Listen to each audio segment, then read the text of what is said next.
100 రోజులు నిరాహార దీక్ష. నేను ఎవరిని ప్రాబ్లం చేయలేదు. నేను హైదరాబాద్కి వెళ్ళి వచ్చిన అన్న 2 రూపాయల వడ్డీకి డబ్బులు తీసుకొని మీరు ఇలాగ వచ్చిన. ప్లీజ్ అన్న మీ భజన బ్యాచ్ ని ఆపేయండి, మా ప్రాబ్లం అర్థం చేసుకోండి ప్లీజ్. మీ యొక్క ఎమ్మెల్సీ పార్టీ మారుతూ మీరు ఢిల్లీ దాకా పోయారు అన్న. ఆడబిడ్డలు రాత్రి పూట వర్షంలో ఆడ ఈడ కూర్చుంటున్నాం, ఉర్రుతున్నామన్నా. ప్లీజ్ కాళ్ళు మొక్కుతాం, కాళ్ళు అన్న కామెంట్స్ చూడరే. ప్రతి యూట్యూబ్ ఛానల్, ప్రతి న్యూస్ ఛానల్ ఆలోచించింది. మీరు మా మాట వినండి. దీంతో కాకుండా మేము అస్సలు నమ్మన్నా. దీనికి మీరు ఎంత తగ్గించినామంటే మా వల్ల అయితే లేదు. మేము ఎంత టైం చెప్తుంది, మేము చదవలేము, మేము సాధించుకోలేము. ప్లీజ్ అర్థం చేసుకోండి.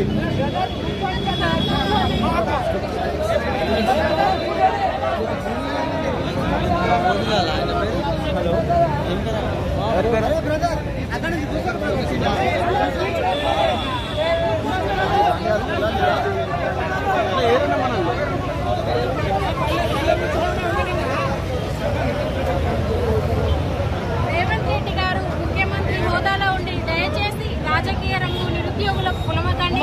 మీకు మేము నమస్కరించి మాట్లాడుతూ ఉన్నాం. మీరు మాకు డిఎస్సీ వాయిదా వేయమంటే కొన్ని రకాల మీ సమస్యలు ఏంటో మాకు చెప్పారు. స్లాట్ బుక్ అయిపోయింది, మేము బుక్ చేసేసిన సెంటర్లను ఎగ్జామ్ అనేది వాయిదా వేయలేమని చెప్తా ఉన్నారు.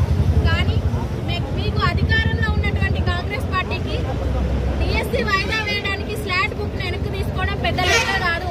మీకు స్లాట్ బుక్ చేసి మీ వ్యవస్థను నడుపుకోవడానికి, నిర్వహించుకోవడానికి మీరు చెప్తున్నారే తప్పితే ఒక తప్పించుకోవడానికి సాగులాగా మాకు కనిపిస్తా ఉంది. మీరు కేవలం టెట్కు డిఎస్సీకి 25 రోజుల సమయం ఇచ్చి అందులోనే 3 ఎగ్జామ్స్ పెట్టి హాస్టల్ వెల్ఫేర్ ఆఫీసర్, టీఏఓ ఎగ్జామ్, ఇంకా సీటెట్ ఎగ్జామ్ ఇవన్నీ పెట్టారు. 25 రోజుల సమయం కాదు. As per rule guide lines ప్రకారం 45 రోజుల సమయం ఇవ్వాలి.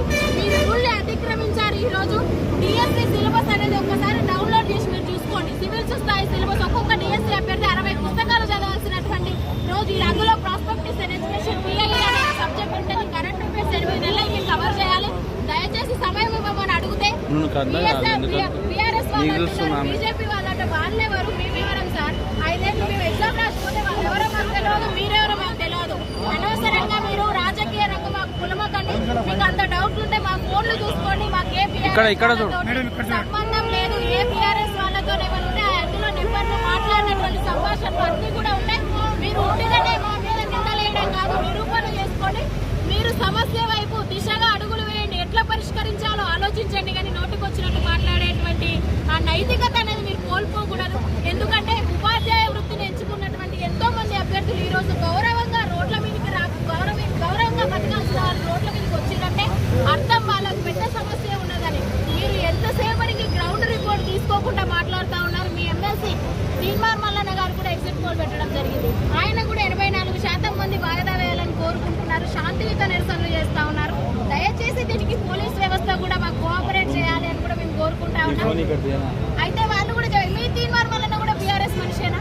మీ అద్దంకి దయాకర్ సార్ కూడా బీఆర్ఎస్ మనిషేనా? వీళ్ళు కాదు కదా. దయచేసి వ్యవస్థను మీరు డిస్టర్బ్ చేయకూడదు.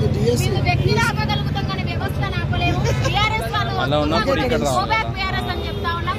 ఎంతసేపు మీరు బీఆర్ఎస్ వాళ్ళు కాంగ్రెస్ అంటారు, కాంగ్రెస్ వాళ్ళు బీఆర్ఎస్ అంటారు. మీరు కొట్టుకొని వస్తా ఉన్నారు కానీ మధ్యలో నిరుద్యోగులు నలిగిపోతా ఉన్నారు. సార్ ఇప్పటికీ కూడా ఒకటే చెప్తా ఉన్నాం, హాల్ టికెట్లు ఎందుకు ఇచ్చారు? మీరు హాల్ టికెట్లు రాకముందు నుంచి కూడా మేము నిరసన తెలుపుతా ఉన్నాం. దయచేసి మీరు సమస్యను పరిష్కరించే విధంగా ఎక్స్పర్ట్ కమిటీని నియమించండి. మీరు ఎవరిని పిలిచారో మిమ్మల్ని మిస్గైడ్ చేశారు. మీరు ఎవరి దగ్గర గ్రౌండ్ రిపోర్ట్ తీసుకున్నారో వాళ్ళు కూడా మీకు మిస్కమ్యూనికేట్ అయ్యారు.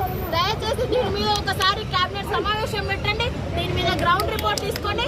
మీరు నోటిఫికేషన్ వచ్చి 3 సంవత్సరాలు అయిందని చెప్తా ఉన్నారు. డిఎస్సీ నోటిఫికేషన్ వచ్చి సంవత్సరం మాత్రమే అయింది. 8 నెలల నుంచి ప్రిపేర్ అవుతా ఉన్నారు. మీరు ఇప్పుడు రాయలేరా అని కూడా మీరు అడుగుతా ఉన్నారు. 8 సంవత్సరాల నుంచి మాకు కేసీఆర్ గారు ప్రిపేర్ అయ్యే అవకాశం ఇవ్వలేదు. ఎప్పుడు చూసినా రోడ్ల మీద ఉద్యమాలు చేసినాం. కొత్తగా టెట్ పెట్టారు. టెట్ పెట్టమని కూడా మేము అడగలేదు. ఇప్పుడు రీసెంట్ గా బిఎడ్ డిఎడ్ అయిపోయినటువంటి అభ్యర్థులు 45,000 మంది క్వాలిఫై అయ్యి ఉన్నారు. వాళ్ళకైనా సమయం ఇవ్వాల్సి ఉన్నది. కాబట్టి అన్నిటిని దృష్టిలో ఉంచుకొని వ్యవస్థను నడిపేటువంటి అడ్మినిస్ట్రేషన్ లో ఉన్నటువంటి బాధ్యత వాళ్ళ మీద ఉంది. కాబట్టి అన్ని కోణాలలో మీరు ఆలోచన చేయండి. ఎక్కువ మంది విద్యార్థులు కోరుకుంటున్నటువంటి న్యాయబద్ధమైన కోరికే మాది. న్యాయబద్ధంగానే మేము అడుగుతా ఉన్నాం. డిమాండ్ గా కాకుండా కూడా రిక్వెస్ట్ గా కూడా అడుగుతా ఉన్నాం. ప్రభుత్వానికి మేము సపోర్ట్ చేసినాం, ప్రచారం చేసినాం. అన్ని విధాలుగా మేము ఆ రోజు మీకు ఎన్నంటే ఉన్నాం. ఈ రోజు మమ్మల్ని బయట వాళ్ళగా మీరు చిత్రీకరిస్తా ఉన్నారు. దయచేసి కేటీఆర్ కేసీఆర్ చెప్పిస్తే అర్ధరాత్రి మేము ఇక్కడ వచ్చి నిలబడాల్సినటువంటి అవసరం లేదు. నైతిక కాదు. దయచేసి మీ మాటలు కరెక్ట్ కాదు, మీ మాటలు పద్ధతి కాదు. ఈ రోజు మీకు మీరే గుప్పు మేస్త్రి అనుకున్నారు, మేము అనలేదు, మీకు మీరే అనుకుంటా ఉన్నారు. మేము ఉపాధ్యాయ వృత్తి నేర్చుకున్న వాళ్ళం, మేము ఖచ్చితంగా గౌరవప్రదంగానే మాట్లాడతాం. మీరు మాట్లాడకపోయినా మేము శాంతియుతంగానే నిరసన చేస్తాం. మేము ప్రజాపాలనకు కానీ ప్రజా వ్యవస్థకు కానీ ఏ విధంగా కూడా అడ్డంకి కాదు. ప్రజాపాలనలో మమ్మల్ని అంటే అరెస్ట్ చేస్తా ఉన్నారు, అంటే అరెస్ట్ చేస్తా ఉన్నారు. ఎందుకంటే మీరు పోస్టులు పెంచుతామని 25,000 మెగాట్ ఇస్తే అన్నారు, 11,000 వేసి అయినా మీరు సర్దుకున్నాం. న్యాయబద్ధమైన కోరిక 45 రోజుల టైం అయినా ఇవ్వాలి. సొల్యూషన్ కూడా మేమే చెప్తా ఉన్నాం. సెప్టెంబర్ లో మాకు డిఎస్సీ పెట్టారు, అక్టోబర్ లో గ్రూప్ 2 వాయిదా ఇస్తే డిసెంబర్ లో పెట్టుకోండి. దయచేసి మా అభ్యర్థనను మన్నించండి. స్లాట్ బుక్ అయినా కూడా సెప్టెంబర్ లో ఏ ఎగ్జామ్ కూడా కొలాబరేట్ కాదు. మీరు ఎక్స్పర్ట్ కమిటీని ఇప్పటికైనా నియమించండి. ఎవరో డేట్లు ఇస్తే మీరు ఎగ్జామ్ పెట్టడం ఏంటి సార్? మాకు అర్థం కాగలుగుతా. మీకు ఏ కమిటీ నియమించింది? 30,000 ఉద్యోగాలు మీరు ఇచ్చారని చెప్పుకుంటా ఉన్నారు. మీరు ఉద్యోగాలు తెలుసు, మీరు ఎన్ని ఉద్యోగాలు ఇచ్చారు మాకు తెలుసు. మీరు ఎన్ని ఉద్యోగాలు ఇచ్చారు మీరే చెప్పుకోవద్దు. మీకు ఇలాంటి రైతులకు మీరు చెప్పాలి మీరు ఎన్ని ఉద్యోగాలు ఇచ్చారు. దయచేసి పునఃపరిశీలించుకోండి. దయచేసి మీ వ్యాఖ్యలను వెనక్కు తీసుకోండి. మీరు ఆత్మ పరిశీలనతో మాట్లాడతారని మేము కోరుకుంటున్నాం. డిఎస్సీ మీద వెబ్ నోట్ ఇవ్వండి. మీరు వెబ్ నోట్ ఇవ్వాలి, ఖచ్చితంగా వాయిదా వేయాలి. మేమేం పని లేక రోడ్ల మీద తిరుగుతాలే. మా తరపున మేము పోరాడే రోజు వచ్చింది కాబట్టి మేము రోడ్ల మీద తిరుగుతాము.